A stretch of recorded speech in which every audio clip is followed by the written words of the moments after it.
We've always been good at designing niche products for consumers. So our thinking was, if we can use the same design skills on products which have got more volume, we'll be more successful. The big issue was the plan to do it. We set a figure of a capacity to make 250,000 pieces a year. That's an ambitious target, but that's our figure. So we then worked with the machinery designers to make the washing machines.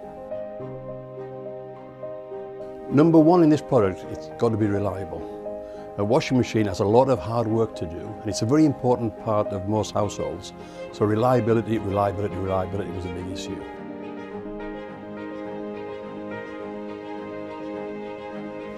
I think any new product, we've got to learn about it, and that's important. We've got to learn about it so we understand it inside out. And that's taken longer than we expected, but we've taken our time to make sure that it's right.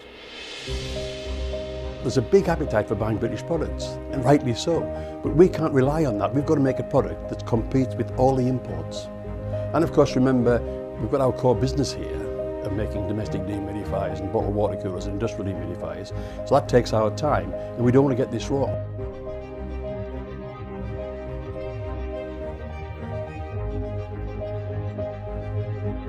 We've done 120,000 hours of testing washing machines here to make sure that it's absolutely reliable and does the job.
Douthwaite leads Glamorgan resistance.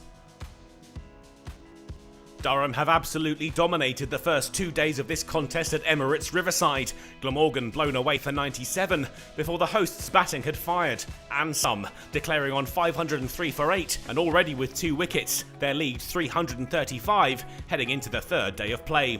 Glamorgan started in defiant fashion though. Early boundaries took Rutherford and Byram to a 50 partnership.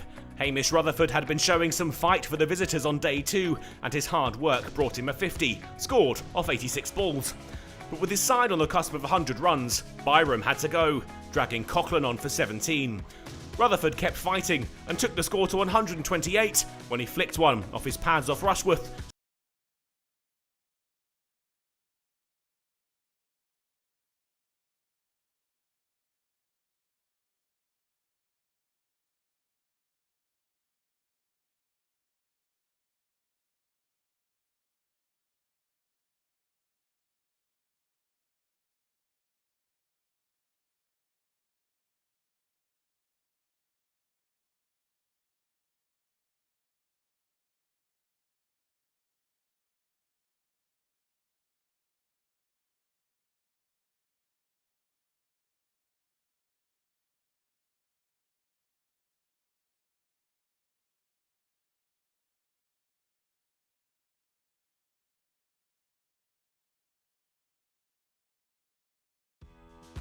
Douthwaite leads Glamorgan resistance.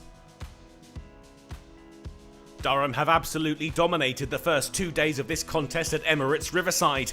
Glamorgan blown away for 97 before the hosts' batting had fired, and some, declaring on 503 for 8 and already with 2 wickets, their lead 335 heading into the third day of play. Glamorgan started in defiant fashion though. Early boundaries took Rutherford and Byram to a 50 partnership. Hamish Rutherford had been showing some fight for the visitors on day 2, and his hard work brought him a 50, scored off 86 balls. But with his side on the cusp of 100 runs, Byram had to go, dragging Coughlin on for 17. Rutherford kept fighting and took the score to 128 when he flicked one off his pads off Rushworth straight to Lees at mid-wicket. Carlson couldn't do much to hold back Durham. He was bowled by a rain peach. But Douthwaite and Cook wouldn't be so easily removed, some boundaries before the break taking them to the cusp of 150 and giving them something to enjoy at the end of the session, 261 behind at lunch. The captain went soon after lunch, another for Coughlin, Durham now just 4 wickets away. But Douthwaite made sure that the skipper's departure wouldn't spark a collapse and put on a solid showing, the all-rounder batting well and into the 40s, the partnership with Salter not far behind. It started out as patient batting, but was effective, 200 up for Glamorgan, and the confidence grew, the partnership up to 50 soon after. Douthwaite had his 50 as well, the boundary found, not how he'd have liked, but it took him to the mark, off 92 balls. And Durham couldn't stop them, the deficit was now under 200, and all of a sudden the visitors looked like they could bat for days. When they reached tea, the 7th wicket was worth 88 runs, the score up to 239 for 6, and Glamorgan were trailing by just 167. Glamorgan had more to savour at the resumption, the 7th wicket partnership up to 100 runs, and Salter was now looking to emulate his partner with a 50. He had his half-century when he pushed Rain into the offside for 3, this stand really putting the brakes on Durham's charge to the line. They were worth 150 runs together when Douthwaite sent Coughlin flying to the ropes. He was one blow away from his maiden LV County Championship century when he skied Travaskis to Potts to depart for a valiant 96. Still a new tournament best for the eye-catching all-rounder. Van der Hoekten joined Salter, who had faced over 200 balls in this dogged innings, and together they would close out the day at 333 for 7, trailing by 73. A spirited fight back from Glamorgan when it could have been all over very early on day 3. A magnificent 163-run partnership between Douthwaite and Salter had dug them out of trouble, but Durham are still way ahead in this game. Just 3 more final day wickets and victory will be theirs.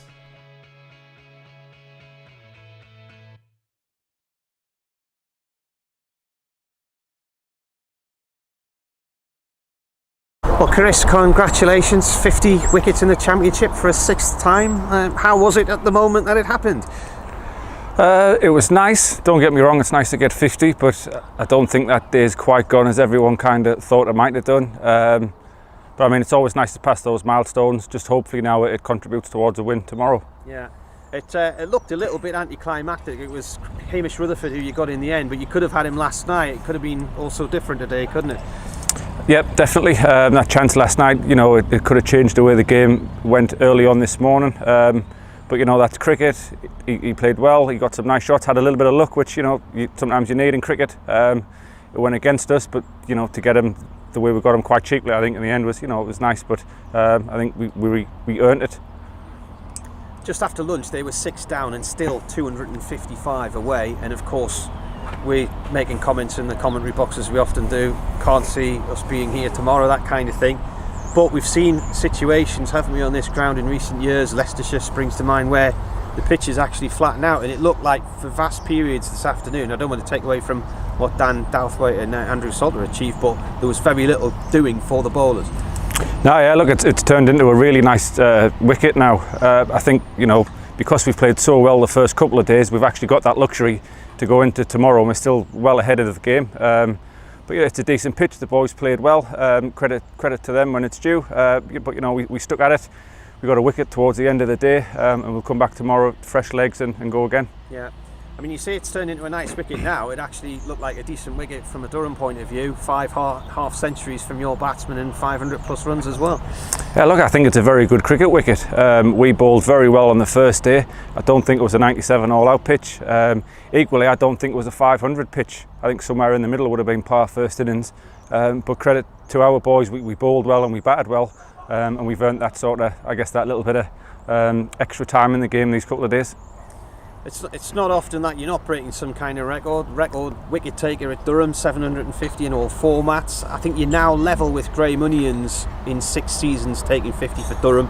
The person who's now will be in your sights next year, I suppose, Simon Brown, who did it 7 times. Right, well, I didn't know that. So that's something else, something I can chase down next year, hopefully. But you know, again, it's nice getting milestones and passing people who you know. So. Fingers crossed next year is the 7th. Yeah. You missed out on a match last week because the Surrey game was cancelled, so Luke Fletcher's slightly ahead of you, 57 dismissals I think he had today. He's gone past 400 in first class cricket, so you know, he's doing a great job for Notts. I'm wondering if there's still time for you to gun him down in the last 2 games of the season this year and finish above him. I'll be trying, no doubt about it. Obviously that game we lost last week be a big blow, especially here. I always love bowling here, but now look, I always set out to try and be the number 1 in the country. But fair play to Fletcher, he's been on fire this year, and I couldn't be happy for him.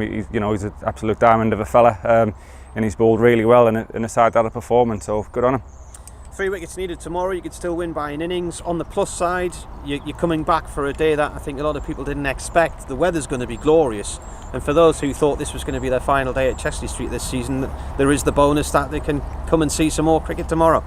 Definitely. I mean, you noticed towards the end of the game there was a few fans kind of sort of drifted away, so hopefully everyone will be back tomorrow and finish off the season at the Riverside strong.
against India. So 3 2020 games in Old Trafford at the beginning of July, Trent Bridge and down in Southampton, and then they play some one-day matches as well, Edgbaston, the Oval and Lords.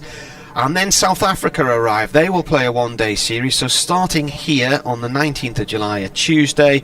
The next match is at Old Trafford on the Friday, I think it is, and then the third is in Leeds. So they're up in the north for a few days, followed by some T20 games down in the southwest, Bristol and Cardiff, and then the south coast in Hampshire, and then a test series beginning at Lords on the 17th of August against South Africa. 3 tests against them, with the final one set to complete on the 12th of September at the Oval. So Lords, Edgbaston and the Oval.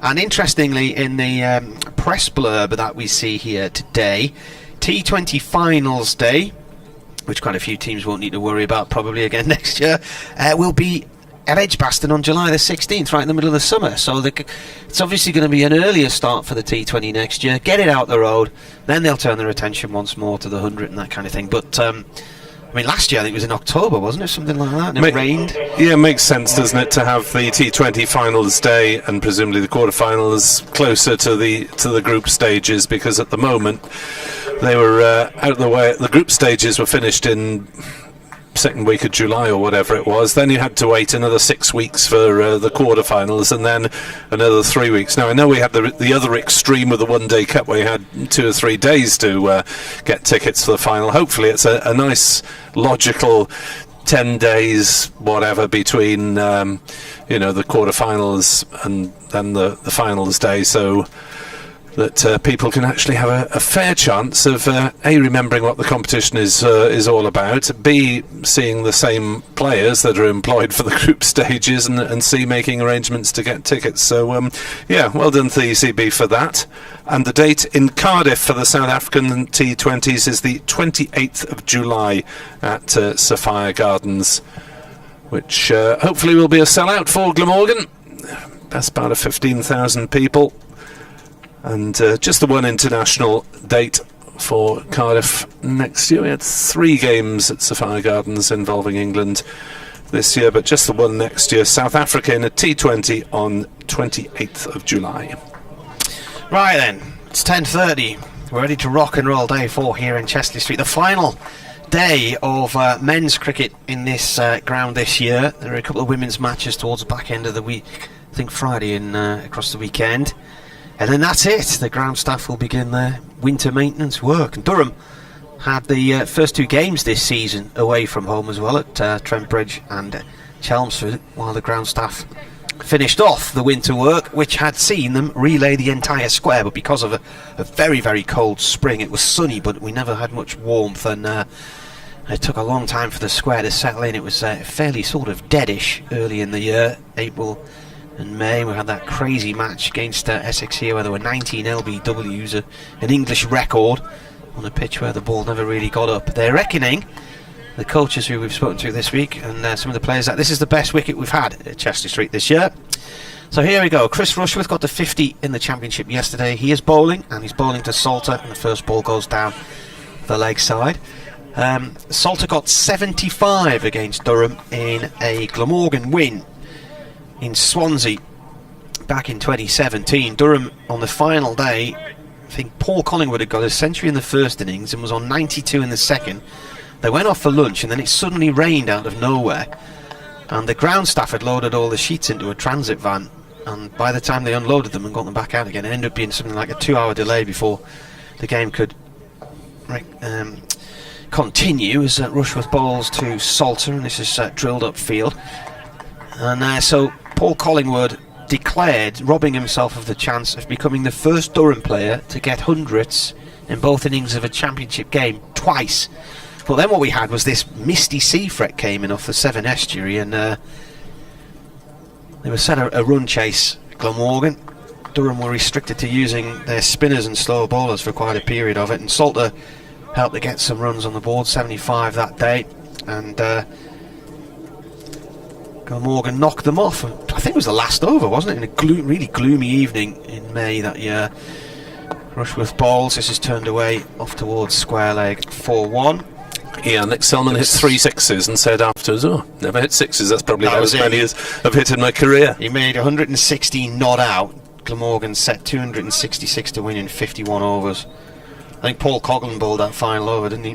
With those consecutive sixes. It was a very fair declaration from Mr. Yeah. Collingwood, particularly given his lack of personal ambition as well. So good cricket man.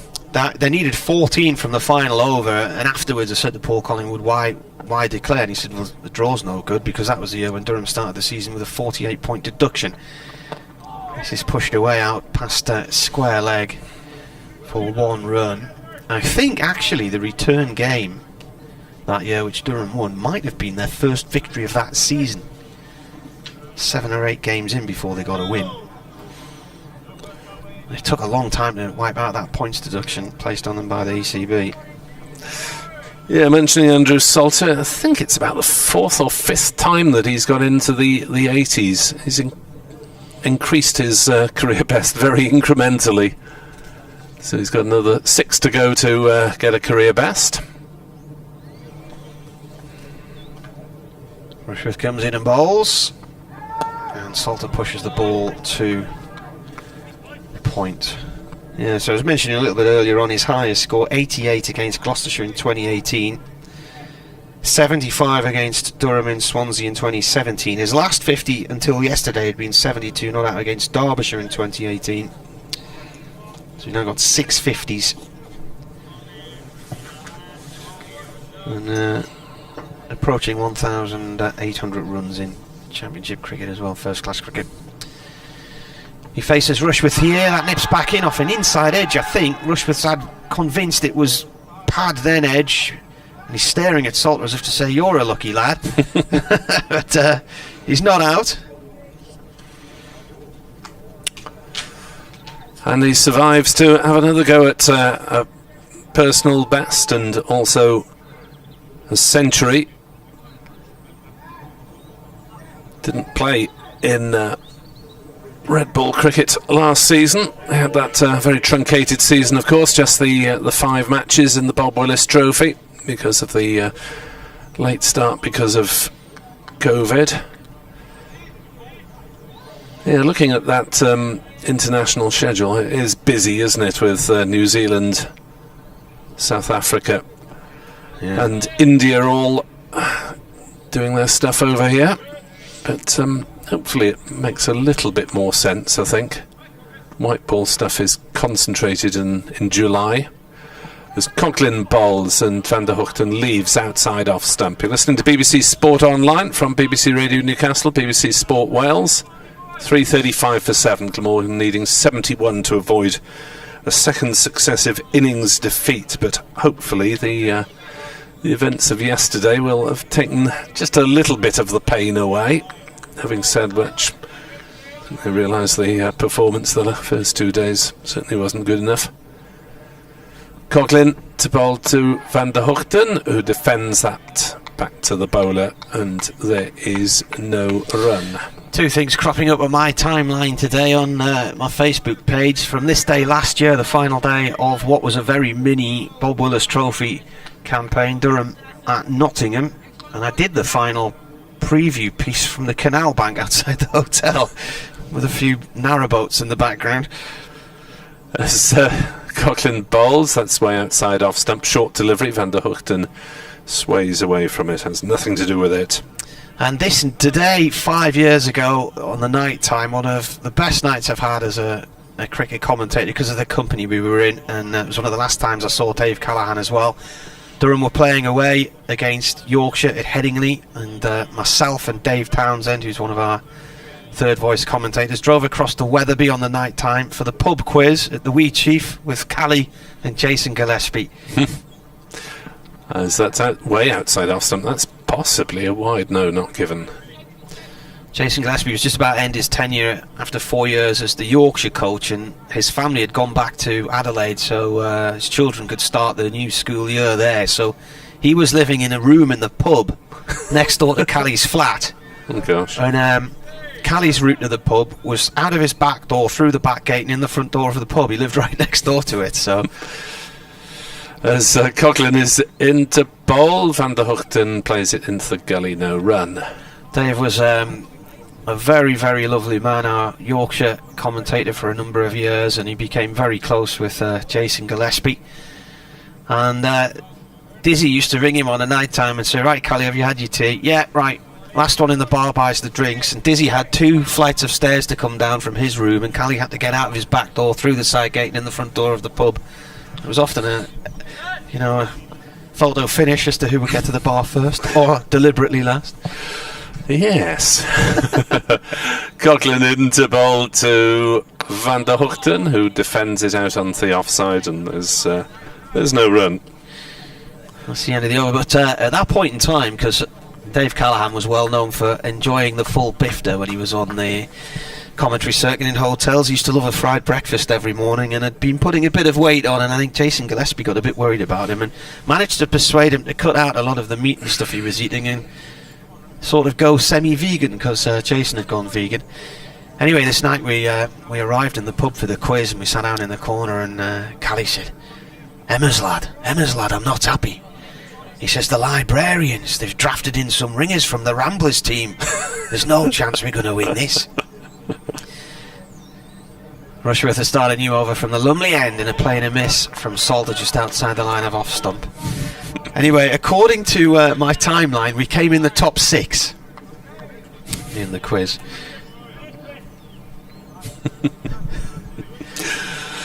I know what you think. Are you still... How many teams were there? Yes, exactly. I think there were 6.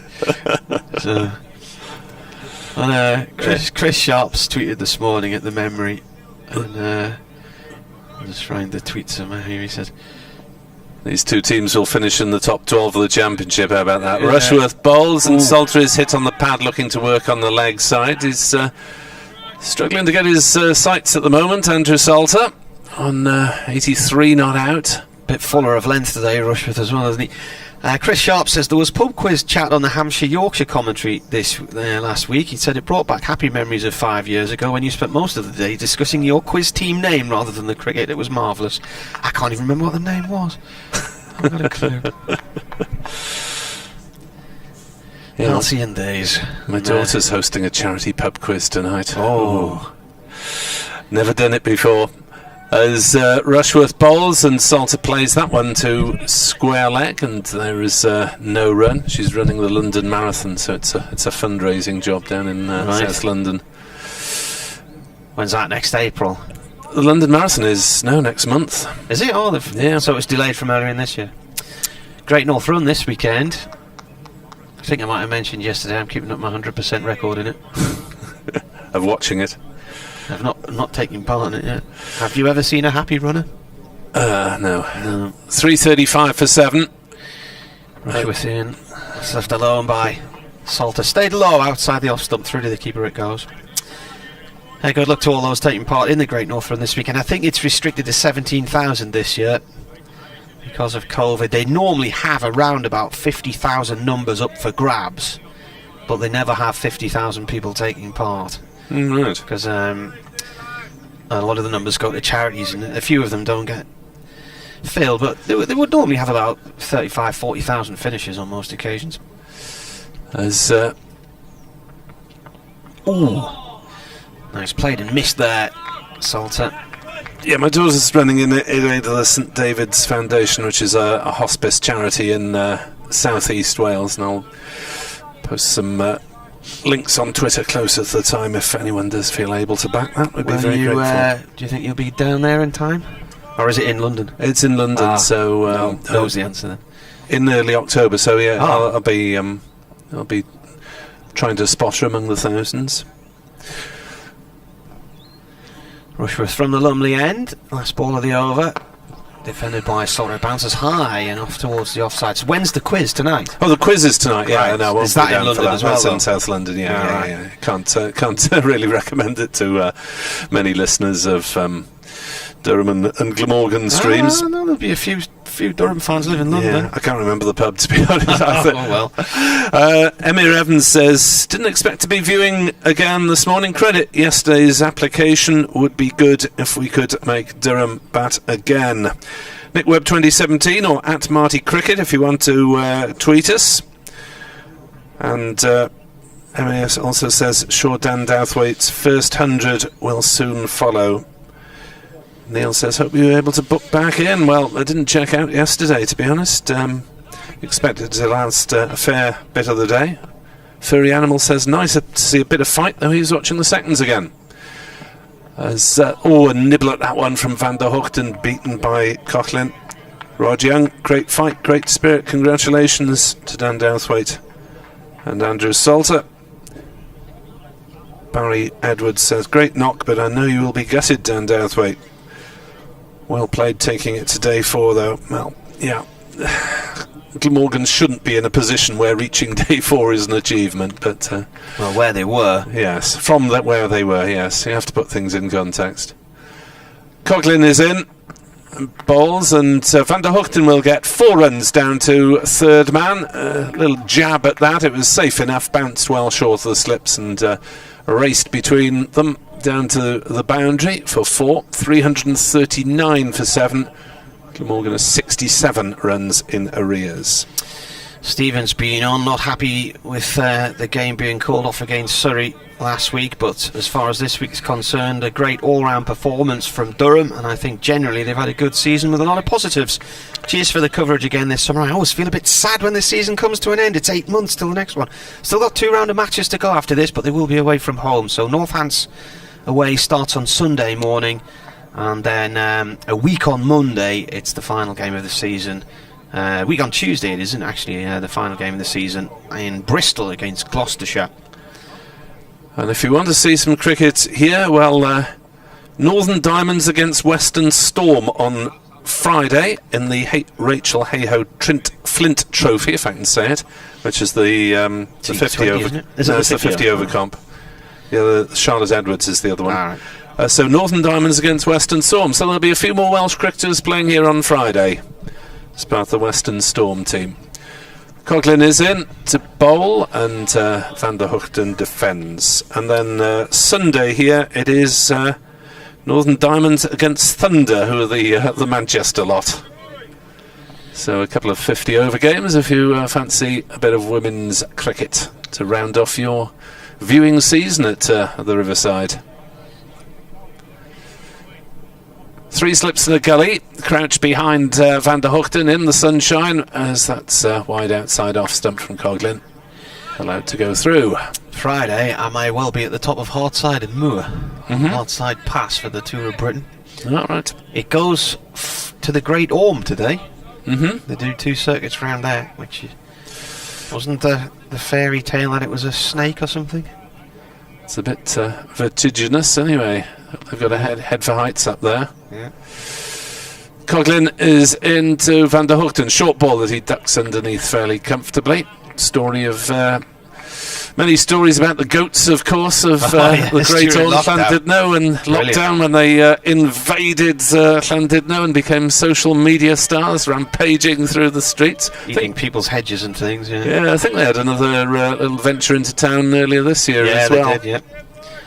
They're great videos, those, aren't they?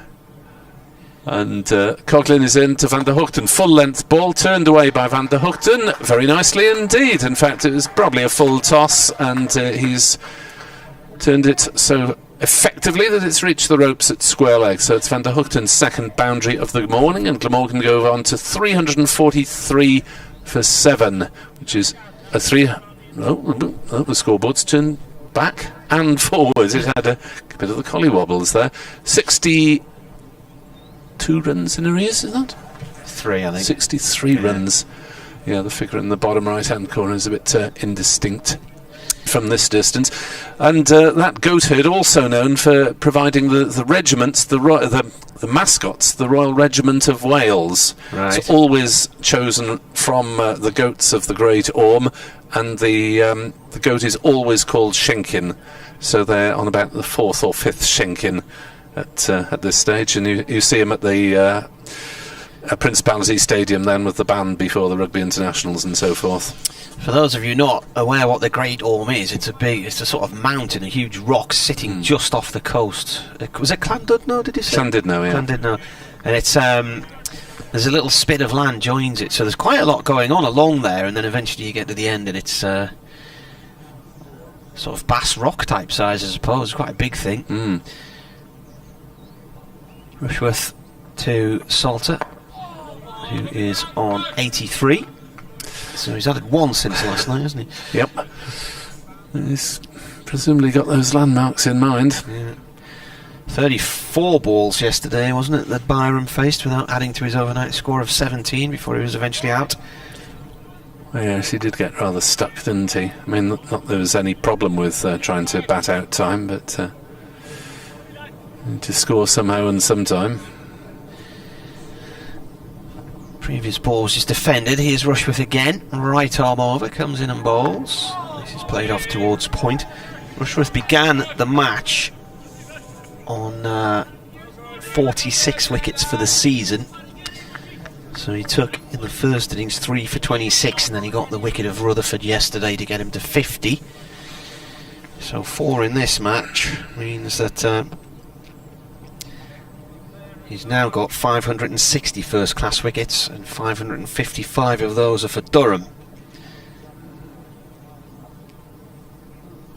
And 775 in all formats. Comes in again and bowls. This is guided down to third man to Coghlan by Salter for a single.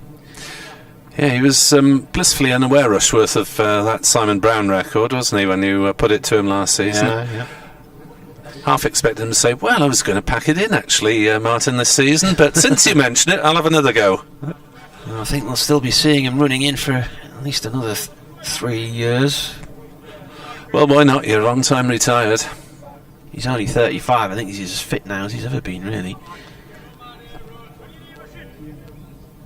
Got 3 slips in place here. Third man's come up to third slip, so Van der Hooden on strike. This has gone just behind Lees at point. He comes round and collects it. Talking about wildlife during lockdown, it was incredible how the animals started to come back out of their confines, because there was some footage one night from Newcastle city centre of deer running round and having a look through the shop windows and stuff. So they'd come from the countryside outside of town, and some of the things we started to see around our way, lots of foxes and pheasants and things started to reappear, and gannets. I'd never seen gannets on the River Wear before. They've just been in again for the last month. Incredible sight seeing them diving in to get the fish. Rushworth bowls. That one's played back to him. And as a result, I think, of the fact that industry closed down in March last year and we all went into lockdown, we then got that beautiful spell of really settled weather. Yes. Because there was so little pollution in the air from industry. And Tyne and Wear broke the record for the driest spring going all the way back something like 169 years. It was the driest place in Britain last year. Rushworth again comes in. This is turned down towards long leg. They're going to get 2 runs here off the bat of Van der Hooden. The Dolphins have been in, the Seals have been in. My wife rang last night because it was so still on the sea just around the corner from where we live, and high pressure in charge, so the water was flat calm. She counted 40 paddle boarders in between the piers last night. I got home last night and it looked gorgeous, but the mist was just starting to come in, and it had lost the heat of the day. It was a beautiful sunset here as we were leaving last night. Yeah, it was a really warm evening, actually. I went for a little stroll about 9 o'clock around Durham city centre, and it was really warm. Short shirt sleeve order still. Plenty of people eating outside and enjoying the last few weeks of warm evenings, maybe. Yeah. Did you go for some scran? As Coghlan is into bowl and Salter turns on the leg side, thinks about a single, but Lees is in quickly. I just had a quick sandwich because, I mean, we're so well fed between hotel breakfasts and cricket ground lunches. You see, the hotel breakfast thing, I'll just have a bowl of cereal or some toast, and maybe one morning if I'm away for 4 I might consider having an English breakfast occasionally, but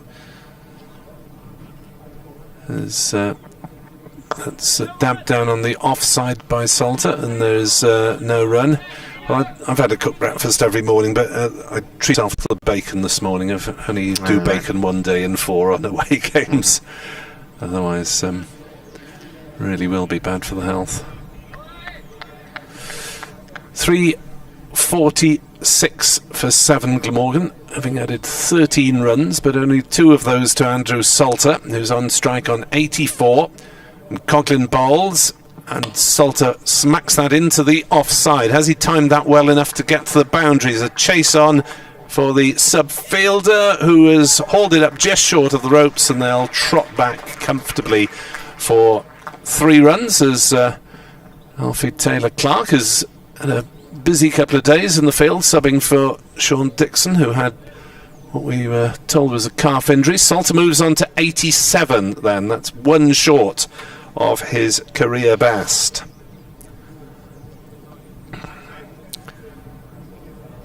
But of course, a century will be his main personal target, and thereafter just batting as long as possible for the sake of his team. Coughlin is in to bowl to Salter, who plays that into the offside. Fielded by Taylor-Clark at cover, and there's no run. Ireland are playing Zimbabwe and Belfast today. They've had a bit of a delayed start for rain. Oh dear. First one-day international, but I think they're going to get going. Just looking through the ranks to see who's playing there. Balbirnie. Yeah. Coughlin runs in and bowls to Van der Hoogten, who edges that one through the slips for 4 runs. Well, that was not a genuine shot there from Van der Hoogten, but it was safe enough. He managed more or less to get over the top of it, and it's raced away, and Glamorgan have their 350 up in the 126th over. And it's 3:53 for 7 with Van der Hoogten on 22 not out. William Porterfield, Paul Sterling, Andrew Balbirnie, the captain. Harry Tector, they've talked a lot. He's been talked of a lot. George Dockrell. None of the former Durham plethora of Ireland players. Brendan Taylor, formerly with Notts, playing for Zimbabwe. Craig Irvine, is he Sean Irvine's brother? Don't know. Were there 2 Irvines? I'm not aware of a Craig Irvine, to be honest. As Coughlin will bowl to Van der Hoogten on 22 not out. 3 slips still, and Van der Hoogten hit that one fairly firmly out on the offside, but well intercepted by Potts moving around from mid-off. It's the end of the over, 3:53 for 7 Glamorgan. The deficit is 53. Salter has 87, is 1 short of his previous career best. Van der Hoogten has 22. Yeah, Andrew Balbirnie was did well for Glamorgan in T20 last September and was their leading scorer, and then came back for the first 3 games of the championship to when Marnus Labuschagne was not available, and didn't get many runs at all.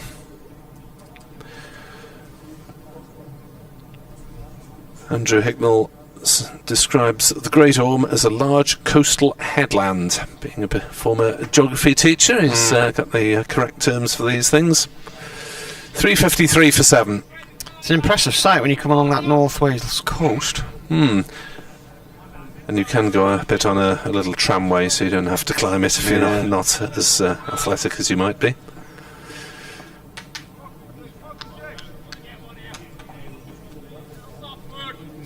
Still plenty of chirp among the Durham fielders, as you'd expect, as they bid to wrap up victory.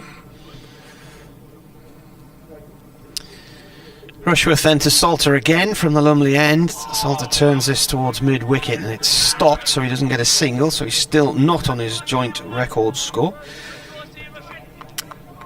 So Llandudno's just in this sort of shadows of the Great Orme, isn't it? Yeah. With the cable car station at the top. With a pier on the end there. Yeah. Victorian, I would have thought. So Colwyn Bay is just round the corner from where Glamorgan sometimes play, isn't it? Yeah, we usually stay in Llandudno because that's where most of the hotels are when the games are in Colwyn Bay.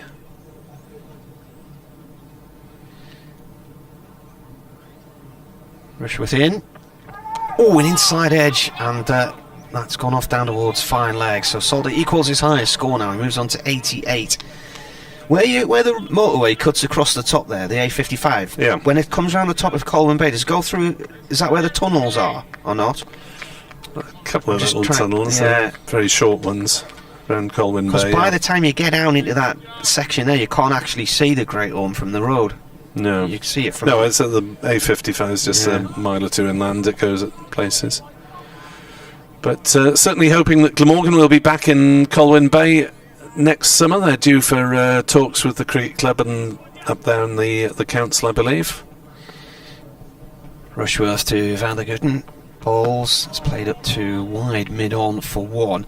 You were talking about Mark Church yesterday, the Surrey commentator, and the amount of hours he does at grounds. And he was telling me once when Surrey were playing Glamorgan, and he was trying to upload the end of the day's video interview, and was struggling with Wi-Fi, and then somebody pointed out the bus that goes along the seafront had free Wi-Fi. So each day after the close of play he got on the bus and spent the evening going up and down the coast on the bus to try and load up his interviews and things. Salter on 88 as Rushworth bowls. He plays this to short extra cover, no run there. Travaskis collects it. Yeah, Mark Church has been known to be at Sophia Gardens while I've still been having my breakfast at home. Yes. He came back and lived for a while in Cardiff, didn't he? Yeah, he's back in Tunbridge now. Yeah. He's a character, is Mark. We'll see him in a few weeks' time at the end of the season. Get together. Should have seen him last week for 4 days, of course. Rushworth to Salter. That one nips back in towards the top of off stump. Salter up on his toes, fends it away.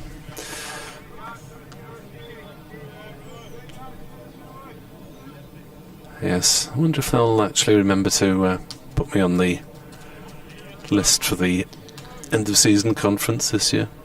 Not that I love going to meetings anyway, but I think it was an English only affair last year. I don't think they had one, did they? I can't remember. I thought there was. No, I can't remember having one. No. Rushworth bowls. Just defended. No, I'm talking about the lunch. Oh, right. The cricket writers' lunch. Oh, right. Sorry, I thought you meant the BBC get together. No.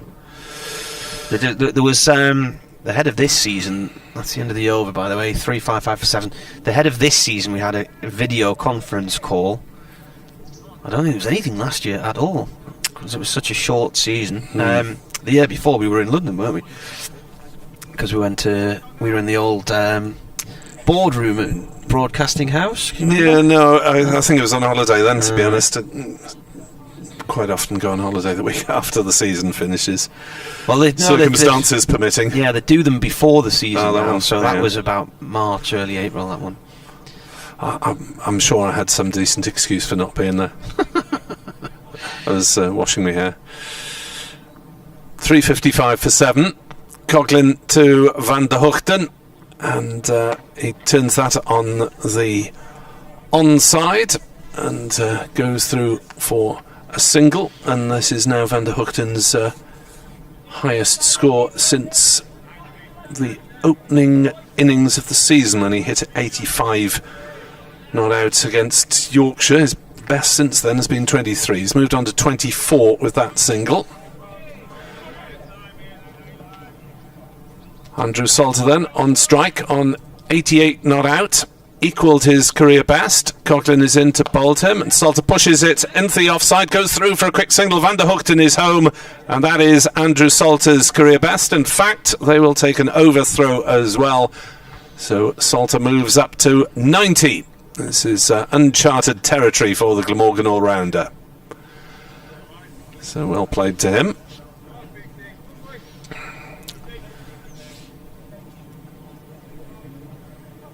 .358 for 7. 48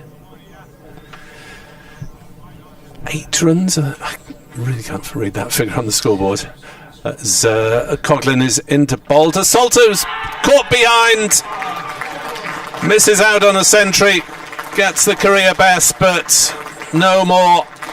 And Durham have their 8th wicket, and surely now Durham will be big favourites to wrap up victory this morning here at the Riverside, as Salter poked forward, probably didn't need to have played at that one, and wanders off looking very disgruntled indeed. Salter caught Eckersley, bowled Coughlin for 90, Glamorgan 358 for 8, trail by 48. Just fishing in the corridor of uncertainty. This is a long walk back, isn't it? Looks absolutely distraught, disconsolate. 2 players getting into the 90s and not moving on from a Glamorgan point of view. Oh dear. Just feel so sorry for him. He worked so hard to get there, hadn't he? Yeah. Coughlin has a 4th and his 8th of the match. It can be a cruel game at times. There we are, 358 for 8. I doubt they'll be still going at the lunch interval now. First wicket coming just over half an hour into the day's play. So commiserations to Andrew Salter. Congratulations for the career best. Garth Williams says, I think Selman should open with Rutherford next game. That is quite possible. I think there might be a strong argument for David Lloyd moving down to 4 or 5 possibly in the batting order. Well, Coggers is doing well, isn't he? What's he got now? 4 for 48 in the match. Yeah. 4 for 11 in the first, 4 for 63 this time. 63 now, yeah. There we are. Will it be the familiar cry of 1 brings 2, brings 3? Glamorgan 48 runs short of avoiding the innings defeat, as Coughlin is in to bowl to Carey, who allows that one to go through outside off stump. There's an update for the BBC Radio Newcastle in a moment.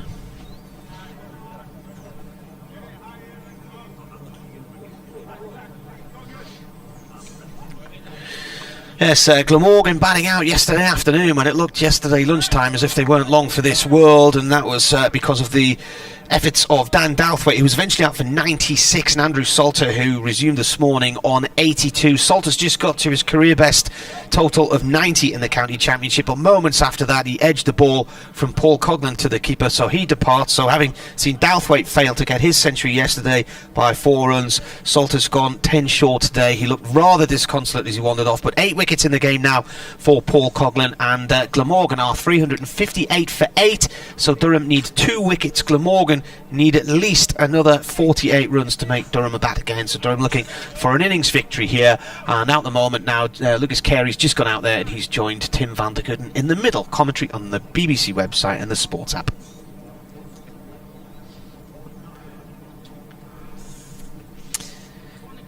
So Coughlin to Carey, 3 slips and now a leg gully as well. That's outside off stump, goes through low to the gloves of Eckersley, which a couple of deliveries ago claimed that catch to get rid of Andrew Salter. Applause from the Durham crowd for the wicket taking over from their most successful bowler of the match. Rushworth it was who got the landmark, but it's been Coughlin who's been the leading wicket taker in both innings now, with 4 in each, and I suppose he's still potentially in line for 10 in the match.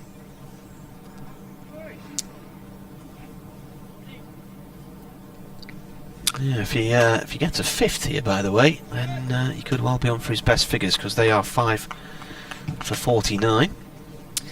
And his best in a match, bowling wise, is 10 for 133. If he gets both, he should get that, unless there's a blaze of runs from these last 2. Van der Hooden facing Rushworth from the Lumley end. Right arm over to the right-hander. It's defended. So Lucas Carey has just come in, and then the last man will be Michael Hogan.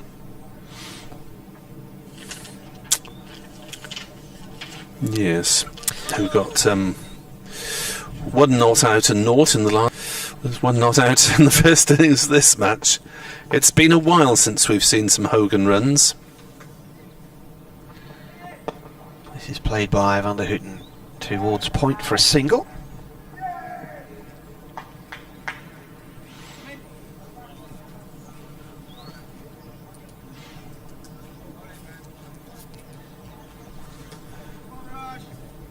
About 10 minutes of Michael Hogan in full flow might well knock off the deficit if he manages to make contact that often. So Dan Dowthwaite's 96 is set to remain the top scorer of the innings.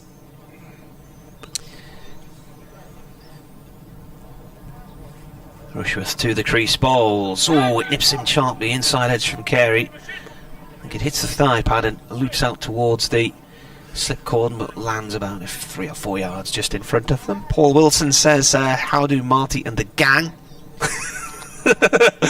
I'm a one-man gang today. Well, there's nearly 3 of us, 'cause I'm sure I just saw... saw Ashley was next door. At the door there, but he's disappeared again. He said it's a sun-kissed, sizzling back garden in Costa del Hartlepool. Excellent performance from the Durham lads. Should be with you till the end of the game. Rushworth bowls. Oh, he's taken Carey's off stump. The bails have gone flying, so he played totally the wrong line there. And this now could be not very long. Carey goes for a 5th ball duck. Well, that means that Coughlin's denied the chance of 10. And, well, the 3rd morning, I think it was, at Essex lasted 31 minutes. When Glamorgan were, I think, 7 down. And today, well, we're about coming up to 40 minutes in, and they're 9 down.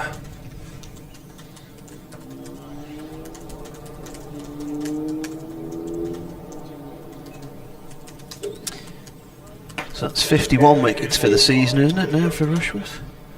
It is indeed. Did I say Luke Fletcher had 57? That's what you said. Was I right? I've no reason to disbelieve you. I'm going to check, just to make sure. 2 matches to go. It could still be nip and tuck between Rushworth and Fletcher. Not to mention, of course, Simon Harmer, who's just behind them.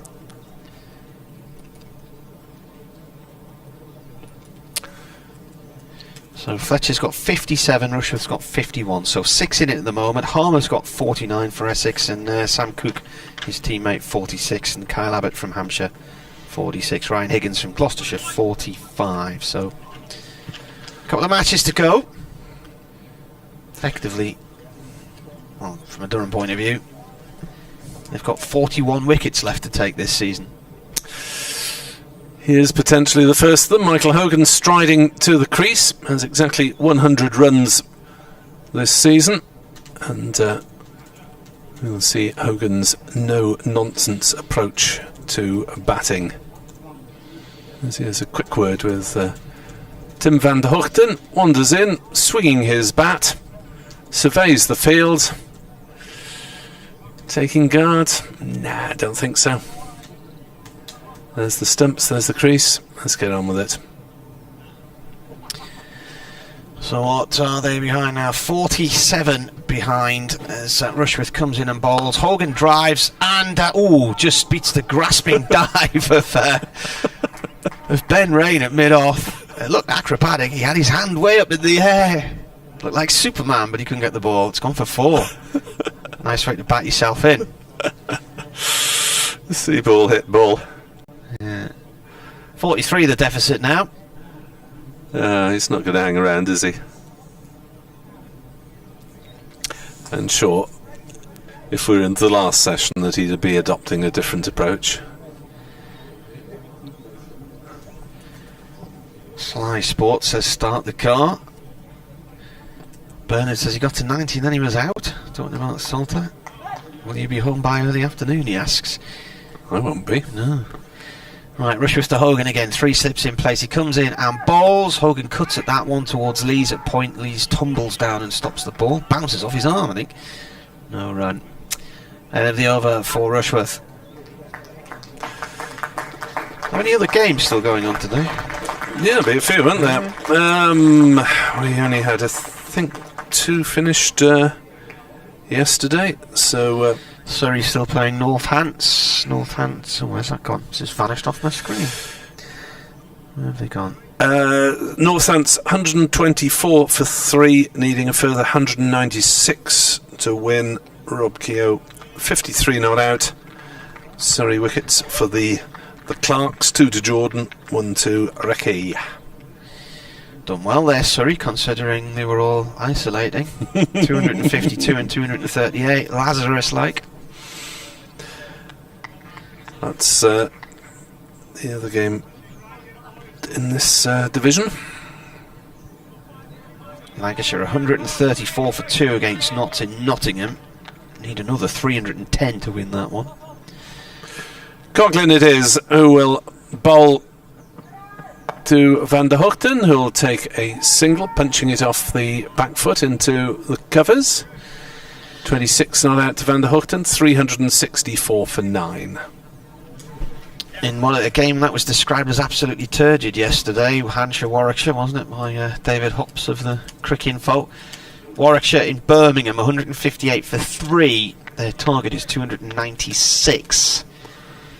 Had a result a couple of days ago in Scarborough with Yorkshire beating Somerset by an innings and 33 runs. Somerset out for 134 and 141. Coughlin to last man Michael Hogan, who swings and is hit on the pad. Inside edge maybe, as he aimed over mid-wicket.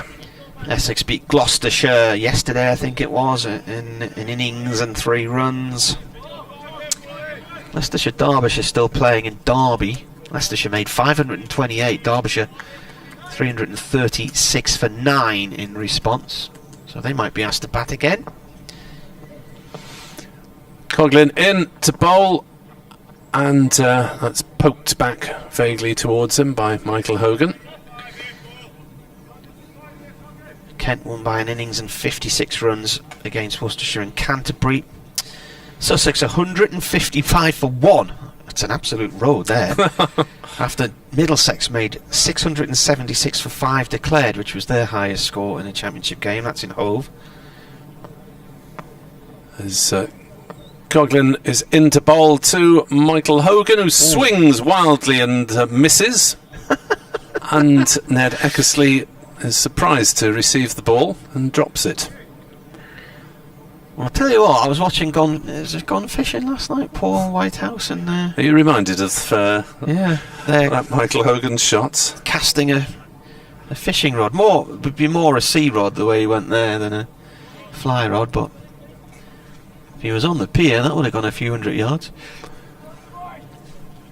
Hogan on 4 not out. Can he make contact again? Coughlin is in, bowls on the legs of Hogan, and the ball dribbles through, I think, off the boot through to the keeper. He's yorked him there, but it's gone down the leg side. It's gone between batsman and leg stump. Paul wishes you a safe journey home anyway. Thank you, Paul. Nick, so there you go. Paul Bennett's emailed. Good morning, Marty and colleagues. Should surely finish the job comfortably today. Coughlin in to bowl to Hogan, That is who's it. caught behind. A little fend. Hogan looks down, wonders what happened. Ned Eckersley has the ball in his glove. Up goes the umpire's finger, and Durham have won by an innings and 42 runs, and Glamorgan are all out for 364, having added 31 runs on the final morning for the loss of their final 3 wickets. 47 minutes. There we go. I'll be hitting those motorways in an hour or so. Yeah. So the scoring details of the final morning. Andrew Salter caught Eckersley bowled Coughlin for 90. Lucas Carey bowled by Rushworth without score. And Michael Hogan caught Eckersley bowled Coughlin for 4.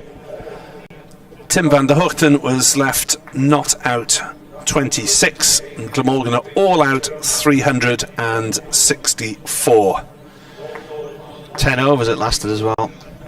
47 minutes and 10 overs.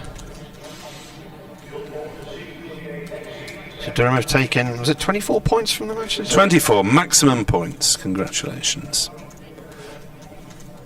So they go up to a points average of 14 in the wacky world that is Division 2 cricket. With 2 to play. Well, I'll be back for Glamorgan against Gloucestershire on Sunday morning.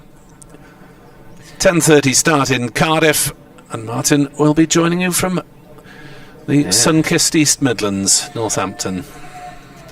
Coughlin 9 for 75 in the game. Well, there you go. There's actually a few in, isn't there? Listen to the applause there. 5 for 64 to Coggers. Plus his 4 for 11 in the first one, so 9 for 75 in the match. Well done him.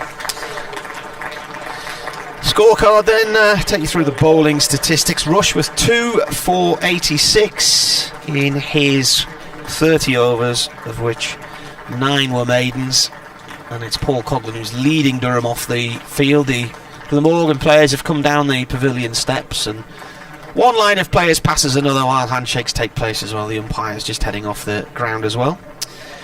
Matty Potts took 1 for 85 from his 27 overs, of which 6 were maidens. Paul Coughlin took 5 for 64. There were 7 maidens from his 23. Ben Rain, he got 1 wicket, 1 for 62. 9 maidens for him, and in all he bowled 25 overs. And then we go to the spinners. Liam Travaskis, 15 overs, 3 maidens, 1 for 25, and then Scott Borthwick, 10 overs, 4 maidens, none for 15. So Hogan, the last man to go, he was caught by Eckersley for 4 off the bowling of Coughlin.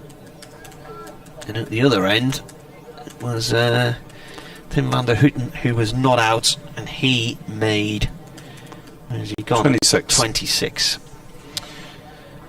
So 2 points for Glamorgan, 24 for Durham, and I think that can go down under the file entitled comprehensive.